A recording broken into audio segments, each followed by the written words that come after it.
역사에서 큰 획 중에 하나는 3.1절이고 8.15 해방입니다. 특별히 올해는 3.1절 100주년 되는 해입니다. 100년 전에 3.1운동을 했습니다. 근데 이 3.1절 운동은 그리스도인과 밀접한 관계가 있습니다. 하나님의 놀라운 섭리가 그곳에 있습니다.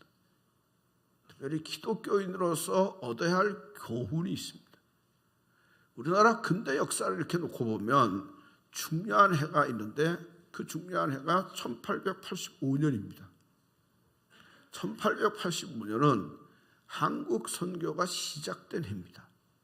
1885년 4월 5일 부활절에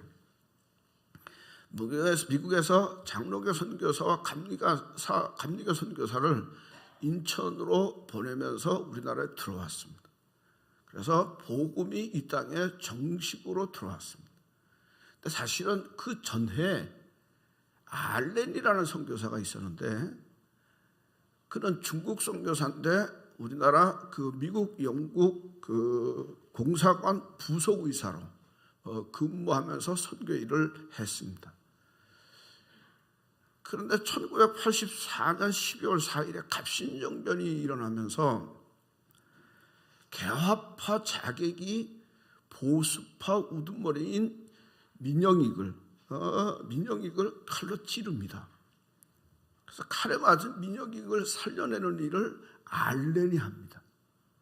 그래서 이 알렌이 왕실의 시의관이 되죠. 그러니까 한국 선교를 놓는 기초를 놓은 거예요. 그리고 그 알렌을 통해서 그 다음 해에 정식으로 1885년 그 4월 5일에 정식으로 선교사가 이 나라에 들어왔습니다. 그리고 9월에 세문안교회가 세워지고 11월에 정동감리교회가 세워집니다.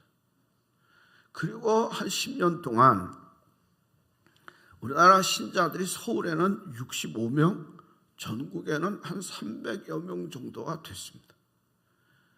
그리고 이제 1895년 복음이 들어오고 10년 후에 1895년에 또 중요한 해인데 이때 청일전쟁이 끝나고 소위 민비가 살해당하는 해입니다. 민비가. 근데 이걸 기회로 한국의 교회가 정치화돼서 민족교회로 등장하기 시작을 합니다. 원래 일본이 파송한 공사는 미우라입니다. 미우라는 계속 한일 합방을 시도를 했습니다. 고종은 우유부단하고 그리고 말도 제대로 못하고 알아듣지도 못합니다. 고종 황제의 자문 역할을 하는 사람이 민비입니다. 근데 이 민비가 상당히 똑똑하고 조리 있고 말도 잘하고 남의 의중도 잘 살피는 그런 여인입니다. 근데 이 민비는 누구를 하고 지내느냐면 언더우드 선교사 부인하고 지냈습니다. 그래서 언더우드 선교사 부인을 통해서 이제 미국 얘기도 듣는 거죠. 그때 미국은 우리나라하고 비교도 안 될 정도고, 야, 좋은 나라, 그런 나라가 있냐고. 그럴 때 선교사 부인이 딱 지르면서 미국보다 더 좋은 나라가 있다고 그랬어요. 그 나라가 어디냐? 하늘나라 그랬어요. 그러면서 복음을 전했어요. 그러고 나서 10일 후에 민비가 죽습니다. 미우라가 민비를 죽이는 거예요. 왜냐하면 한일 합방에 고종은 쉽게 말을 듣는 것 같은데 민비가 방해하니까 제거하는 거죠. 제거하는데 1895년 8월 20일에 경복궁 침실에 잠을 자고 있는 민비에게 일본의 군인들이 군화를 신고 들어가서 찌르고 찢고 죽입니다. 그리고 노곤으로 끌고 가서 이불을 덮고 기름을 붓고 불에 태웁니다. 그러니까 아주 잔인하게 죽였습니다. 그러니까 사실은 이거를 우리 민족으로 보면 자존심을 건드리고 체면이 말이 아니잖아요. 그래서 우리나라 사람들이 원래 이렇게 좌우로 싸우다가 이것 때문에 뭉치고 의병을 일으키는데 그 의병이 1895년 10월에 을미의병입니다. 자, 이렇게 되니까 고종 황제 입장에서는 민비도 죽고 나라는 뒤숭숭하고 자기를 언제든지 죽일 것 같습니다.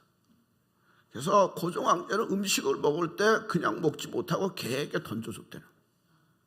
그래서 개가 먹고 안전하면 먹고 불안하면 안 먹고 살해 위험이 있었던 거죠. 그러니까 고종 황제는 믿을 사람이 없잖아요. 그래서 누구를 가까이 하느냐? 선교사들을 가까이 하기 시작했습니다. 그러니까 이제 선교사들을 가까이 하면서 선교사들이 이제 한국 정치에 끼기 시작하는 거예요. 그리고 교회가 민족교회로 기여하기 시작합니다. 민비를 추모 예배를 감리교 장로교가 합동으로 예배 드릴 정도였으니까. 그러면서 그 사람들도 국민들도 교회가 괜찮거든요. 그래서 호응하기 시작을 합니다. 그래서 호응을 받으면서 교회가 성장하는데 1895년에서 1905년 10년 동안에 530명이었던 신자들이 26,057명으로 늘어납니다. 성서공회는 그 기간 동안 성경을 14만 4천 권 정도로 찍어낼 정도로 많이 퍼지깁니다. 특히 대표적인 데가 평양의 정주지방이라고 하고 있는 데가 있는데 정주지방은 인구가 한 2만 명 정도 된다는 거예요. 근데 거의 다 예수 믿게 됐습니다. 왜 예수 믿었냐면 청일전쟁 후에 유행병과 악질이 번지는데 관공서에서 손을 못 대는 거예요. 그때 교인들이 돌보기 시작을 했어요. 그런 돌봄을 통해서 사람들이 다 교회 오기 시작해서 정주지방의 2만 명 인구 중에 거의 다 예수 믿게 되더라는 거죠. 예수 믿게. 그러니까 상당히 뜨거운 호응을 받았습니다. 근데 이러다가 보니까 이제 문제가 생기는 게 뭐냐면 교회가 자꾸만 한국 사람들을 단결시키고 일깨우고 그리고 교회가 세력화되고 집단이 되고 정치화되니까 일본이 압제하기 시작하는 거예요.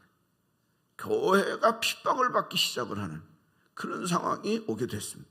선교사들은 이 사실을 알고 좀 천천히 하자. 그런데 뭐 한번 결석이 들어가니까 그게 잘 안 되니까 하여간 교회가 탄압받기 시작하면서 정치화로 갔다가 비정치화 운동이 일어나는데 그게 1907년에 신앙대 부흥운동입니다.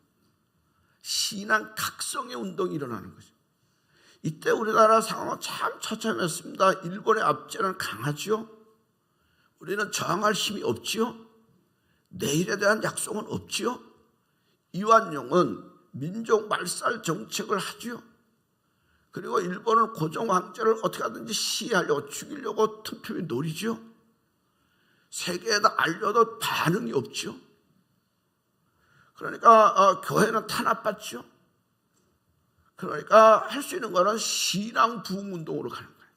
그래서 영적 각성 운동이 일어나고 또 하나 도덕 운동이 일어나는데 그 도덕 운동의 대표적인 게 뭐냐?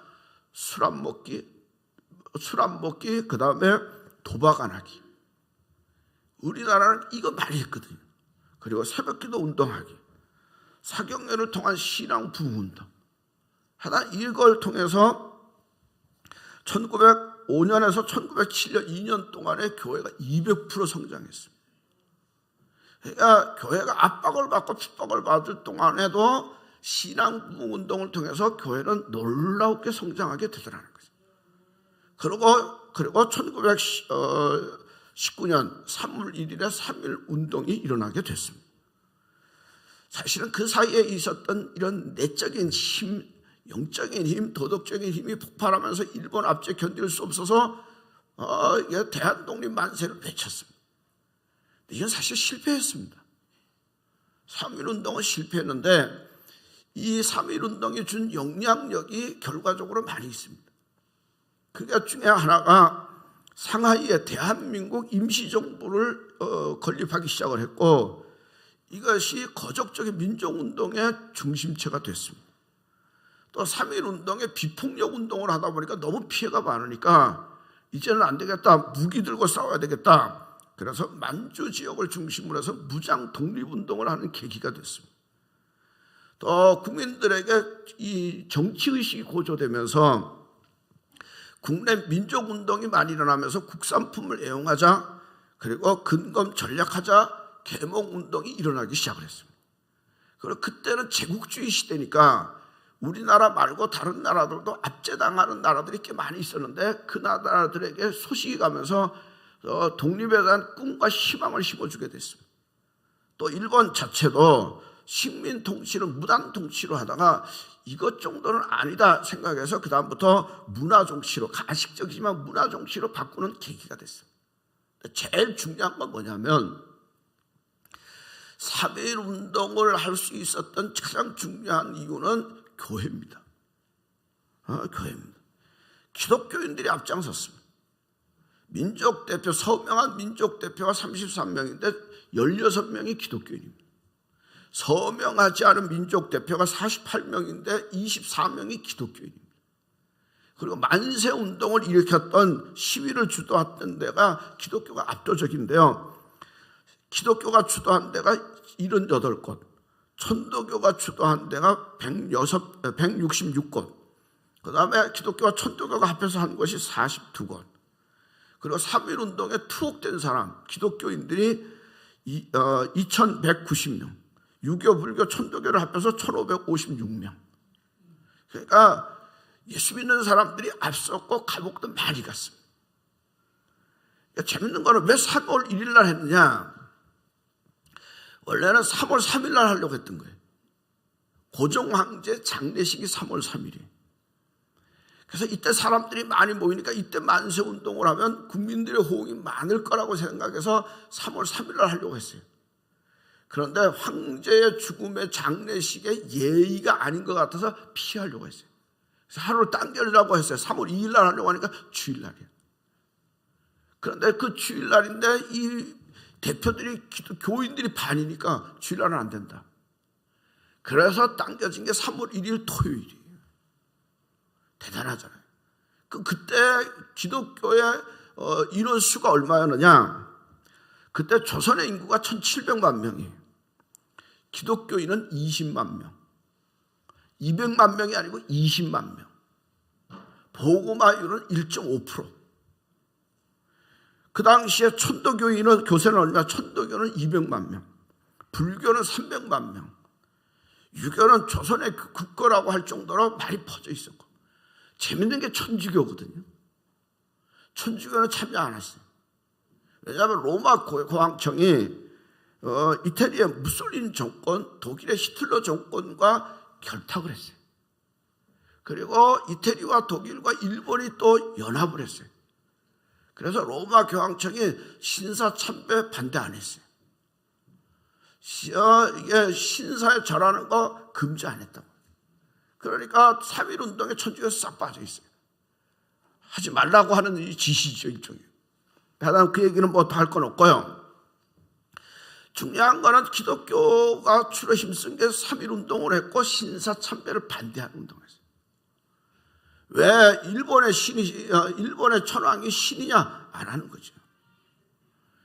이런 저항의식, 민족의식이 어디에 침투하기 시작했냐? 지식인들에게 침투하기 시작했어요. 그래서 지식인들이 볼 때 한국의 소망은 교회다. 그래서 그들이 예수 믿기 시작을 했어요. 우리나라 꽃이 무궁화꽃이잖아요. 무궁화꽃이 우리나라 꽃이 됐던 것 중에 중요한 이유는 기독교 영향이에요. 밟아도 일어나고 밟아도 일어나고. 특별히 남궁옥 선생 같은 경우가 중요한 역할을 했는데 그가 만든 시가 삼천리 반도 금수강상. 이게 그게 시인데 이게 찬송가 있어요. 일하러 가세, 일하러 가세. 일하러 가자 이 말은 뭐냐? 여러분 무궁화 심으러 갑시다. 저항합시다. 저항합시다. 일제 저항합시다. 그거예요. 연세대학교에 젊은이들에게 민족의식을 심어준다고 해서 무궁화를 심었어요. 3.1 운동 때 연세대 학생들 120명 중에 70%가 감옥 갔어요. 그래서 졸업식이 잘 안 됐는데 나중에 졸업식 할 때 남궁옥 선생이 졸업식 치사를 했대요. 치사의 내용 중에 이런 내용이 있어요. 여러분 나는 강원도 사람입니다. 강원도 눈이 오면 많이 와서 길이 없어집니다. 그때 나는 뒤에 오는 사람을 위해서 커다란 발자취를 남겨두고 걸어갑니다. 당신들은 부디 뒤를 따르는 자 되지 말고 길을 만드는 자라 사람이 되십시오. 우리가 잘 알잖아요. 눈 많이 오면 길 없잖아요. 앞에 가는 사람은 길을 만들고 가는 거예요. 그러면 그 뒤에 따라오잖아요. 그러니까 연세대 학생들에게 일깨우는 게, 여러분 뒤따르는 자 되지 말고 길을 만드는 앞서가는 사람이 되십시오. 이게 남궁옥 선생님. 여러분 이렇게 놓고 보면 100년 전에 기독교 3.1운동을 한 이 모든 일들 속에 예수 믿는 사람들이 앞장선 거예요. 사실은 이 앞장선 거는요, 목숨을 거는 도전이에요. 자기의 생애를 거는 도전이에요. 나라를 사랑하는 마음에, 나라가 이 상태로 있어서는 안 되겠다고 하는 마음에 헌신하고 희생했던 믿음의 사람들의 외침이, 이게 우리의 신앙의 선배들이 한 모습이에요. 그러니까 그렇게 하니까 사람들이 교회 오기 시작한 거예요. 그리고 예수 믿기 시작한 거예요. 이걸 보면서 오늘 이 시대에 우리가 해야 할 일이 뭔지를 일깨워주는 거죠. 지금 이 시대의 사람들이, 어떤 사람들은 촛불을 들어야 된다, 어떤 사람들은 태극기를 들어야 된다고 하는데, 그거 갖고 이 나라 살리는 건 아니에요. 분열과 분쟁뿐이지 이 나라를 일깨우고 살리는 건 그건 아니에요. 이 나라를 살리는 건 십자가고 예수고 하나님이지.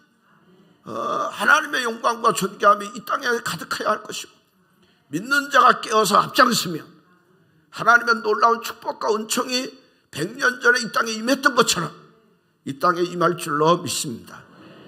왜 우리나라가 이렇게 압제를 당했느냐? 가장 중요한 이유는 힘이 없어서 그랬어요.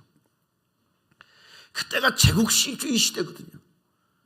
세계에 힘 있는 나라들이 힘 없는 나라를 삼킬 때예요.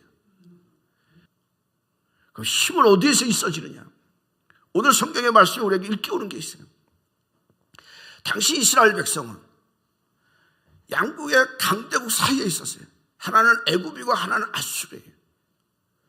그러니까 이스라엘 백성들 사이에도 애굽을 의지하다 친애굽파가 있었고요, 아니다 아수르를 의지하다 친아수르파가 있어요.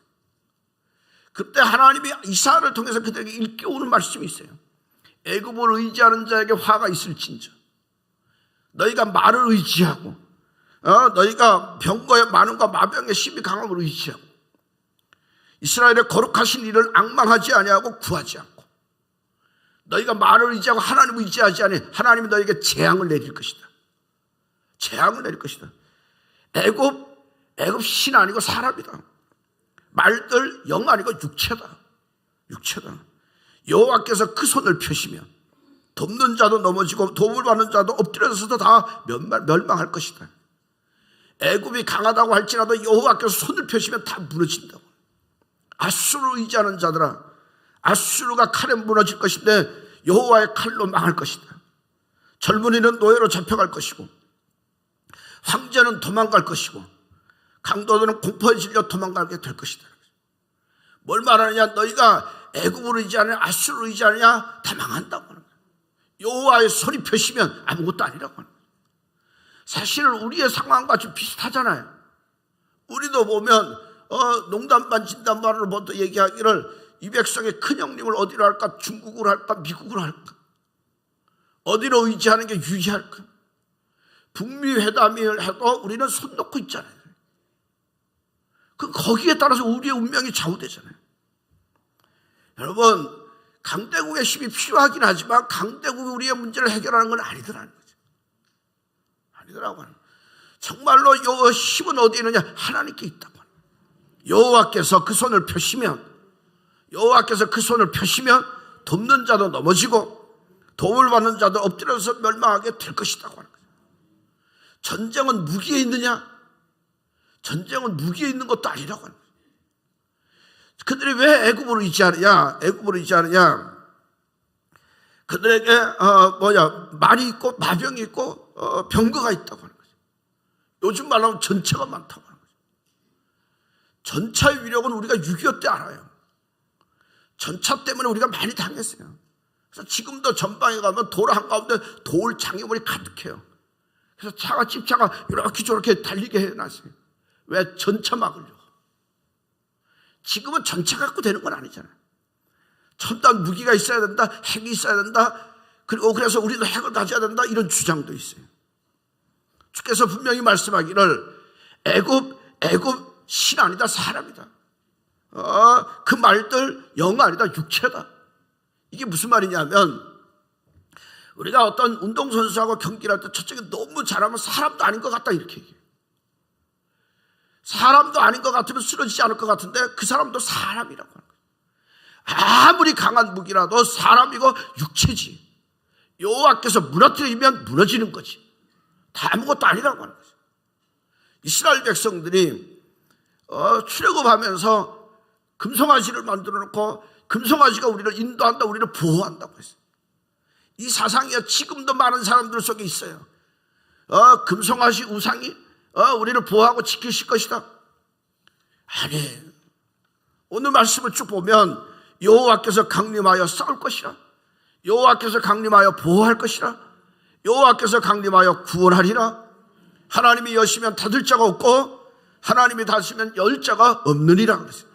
하나님이 이기게 하시면 패할 자가 없고 하나님이 지게 하면 이길 자가 없느니라 그랬어요. 정말로 강한 힘은 어디에 있느냐? 여호와 하나님께 있는 줄로 믿으시라.